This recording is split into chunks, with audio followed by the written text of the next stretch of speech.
Apa contoh-contoh cerita-cerita luar biasa dalam Quran?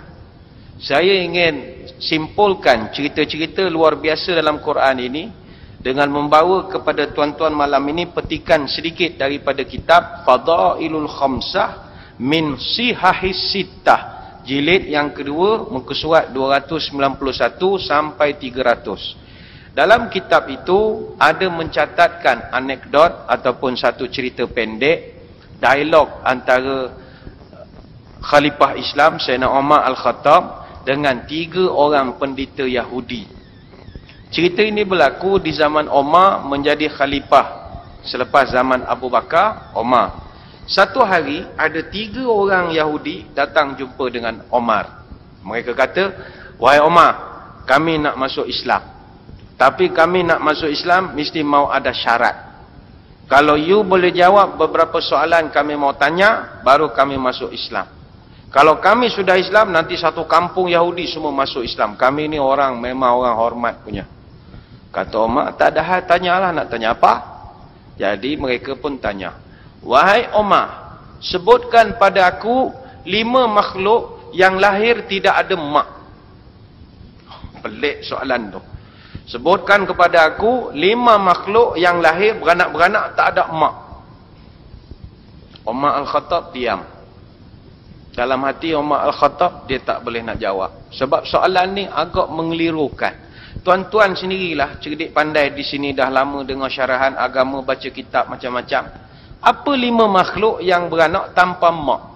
Pening juga kita nak menjawab. Pening Umar Al-Khattab nak cari jawapan itu. Tapi Umar ni akal dia panjang. Memang Nabi pun sebut Umar ni manusia cerdik. Kalau ada Nabi lepas aku, Umar lah orangnya. Mana dia orang cerdik. Jadi Umar kata begini, jawapan pakcik ni saya tak nak jawab. Saya nak minta tolong saya punya pembantu saya tolong jawab. Dia nak tunjuk dia cerdik. Jadi Yahudi kata, siapa boleh tolong jawab? Jadi kata Umar Al-Khattab, dia beritahu kepada Salman Al-Farisi, "Wahai Salman, pergi rumah Ali, bagi tahu dia datang ke pejabat sekarang." Berlarilah Salman Al-Farisi radhiyallahu anhu ke rumah Sayyidina Ali, lalu dipanggil Ali. "Wahai Ali, selamatkan Islam, selamatkan Islam." Berlarilah Sayyidina Ali datang ke tempat Sayyidina Umar, lalu dia tanya, "Apa hal?" "Wahai Ali, ini 3 orang Yahudi mau tanya soalan. Anta tolong jawab bagi pihak kerajaan." Ini cerdik Umar. Lalu Ali bertanya, "No problem. Apa soalan mau tanya?" Jadi Yahudi tanya, Ali, sebutkan pada aku 5 makhluk yang tidak lahir daripada mak dia." Sebelum saya bagi jawapan yang diungkapkan oleh Sayyidina Ali, saya tanya jugalah pada tuan-tuan, apa 5 makhluk yang lahir tak ada mak? Mungkin orang secara spontan akan jawab, Nabi Isa alaihissalam. Nabi Isa ada mak, Maryam nama dia. Tapi ini makhluk 5 tak ada mak. Dia makhluk macam kita, bernafas, bernyawa, makan, minum, berketurunan, tapi tidak ada mak. Dia lahir tak ada mak. Dia tidak sambut Mother's Day. Mother's Day dia tak sambut. Dia tak ada mothers. Mother pun tak ada. Apa 5 makhluk ini? Ali radhiyallahu anhu lantas menjawab. Kata dia, ini soalan senang saja. 5 makhluk yang beranak-beranak tak ada mak. Itu 5 makhluk semua ada dalam Quran. Yahudi lagi pelik. Ada dalam Quran? Ya, kata Ali. 5 ada dalam Quran. Sebab anta minta 5, ana kasih 5. Kalau anta mau lebih lagi ana boleh kasih. Diam Yahudi. Wah, ini sudah bagus. Dalam Quran ada cerita makhluk tak ada mak. Lalu kata Yahudi, apa 5 makhluk yang lahir-lahir beranak-beranak tak ada mak? Kata Ali, makhluk pertama yang lahir tak ada mak, Adam alaihissalam. Nabi Adam confirm tak ada mak. Dalilnya boleh rujuk dalam surah Al-Baqarah ayat 30 sampai 38. Begitu juga surah Al-A'raf ayat 11 sampai 25. Begitu juga surah Yusuf ayat 28 hingga 29. Semuanya mencerita proses kejadian Adam alaihissalam tanpa ada perantaraan wanita pun. Diam Yahudi itu tadi. Yang kedua, kata Ali, makhluk yang lahir tanpa mak adalah Siti Hawa alaihissalam. yang disebutkan atau dirakamkan kisahnya secara eksplisit di dalam Al-Quran, Suratun Nisa ayat pertama dan surah Al-A'raf ayat 89. Cerita tentang Siti Hawa ini ada sedikit perselisihan di kalangan masyarakat, sebab ada yang tak bersetuju. Sebab kita tahu cerita tentang Siti Hawa dia dijadikan dari tulang rusuk kiri Nabi Adam AS. Ada orang agak cynical. Di kalangan ahli akademik pun ada yang tidak mempercayai cerita ini. Sementara lagi kepada NGO, kumpulan perjuang hak wanita ini, mereka tak bersetuju. Takkanlah Hawa dilahirkan dari tulang rusuk. Mana logik? Mana logik? Ini kita nak perbetulkan. Benda perkara pelik dalam Quran ni, jangan pakai logik. Kalau fikir pakai otak, gila kita nanti. Jangan fikir, bila tak boleh fikir lalu benda tu tak betul. Jangan. Benda pelik, jangan fikir dengan akal. Sebab otak kita ini ada had dia. Dia ada batas. Tak boleh fikir lebih pada itu. Asal lebih, gila. Gila. Asal lebih, gila. Dia jangan lebih. Sebab otak kita tidak besar mana pun. Tak boleh fikir banyak. Memang dari segi logik nak fikir macam mana perempuan lahir dari tulang rusuk. Mana boleh. Sebab awak fikir pakai otak. Tak boleh. Otak manusia mana kuat sangat. Banyak benda dalam dunia yang otak kita tak boleh selesaikan. Pesawat hilang tak boleh tahu kat mana. Benda otak kita sedang mana. Kita tak tahu. Panggillah orang cerdik macam mana pun di dunia ini. Tanya dia tentang teori MH370 hilang. Apa jawapan? Mana ada jawapan? Panggil pakar satelit, pakar navigasi, pakar airborne, macam-macam pakar panggil. 30-40 tahun punya experience.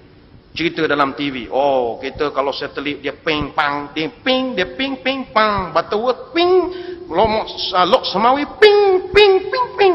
Habis Datuk mai hilang kat mana? Wallahu a'lam. Tak tahu. Tak tahu. Kita punya otak tak boleh pergi beyond. Makhluk ketiga, kata Sayyidina Ali, yang lahir tanpa ibu adalah unta putih Nabi Saleh alaihi salam. Cerita Nabi Saleh ini cerita yang diceritakan oleh Allah banyak kali dalam Quran. Ada 72 ayat dalam 11 surah cerita tentang Nabi Saleh. Nabi Saleh ini dia diutuskan kepada kaum Samud. Kaum Samud ini Allah uji mereka kena jaga seekor unta. Unta itu dia keluar daripada celah batu. Warna putih, unta betina. Dia lahir tanpa mak. Dia lahir dari celah-celah batu. Dia ping, begitu saja dia keluar. Dia tak ada mak, tak ada apa. Jangan dipikirkanlah macam mana proses kedatangannya. Itu sebab benda pelik dalam Quran. Ping, begitu aja. Cerita tentang unta putih ni saya percaya ada di kalangan tuan-tuan yang dah pernah dengar. Mungkin ada juga first time dengar. Jadi kepada yang first time dengar cerita unta putih Nabi Saleh ini, saya kasih homework malam ini. Nanti balik rumah, buka surah Al-A'raf ayat 73 sampai 79, surah Hud ayat 61 sampai 68, dan surah Al-Qamar ayat 23 sampai 32. Ini kasih homework. Cuti sekolah kan kena ada homework. Kalau tak ada tak study nanti. Itu makhluk ketiga. Makhluk keempat, kata Sayyidina Ali, yang lahir tanpa melalui mak dia adalah, yang ini tuan-tuan paling kenal dengan haiwan ini. Siapakah haiwan itu? Apakah haiwan itu? Ular yang terjadi dari tongkat Nabi Musa alaihissalam.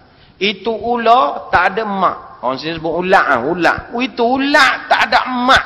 Banyak tu ain dia. Itu ular tak ada mak. Balik pada cerita Nabi Musa alaihissalam dan ularnya itu.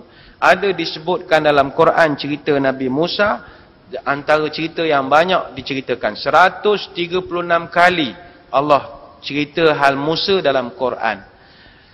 Nabi Musa dia punya tongkat dia itu bukannya tongkat Allah bagi. Tongkat tu tongkat dia. Nabi Musa ni orang yang pakai tongkat.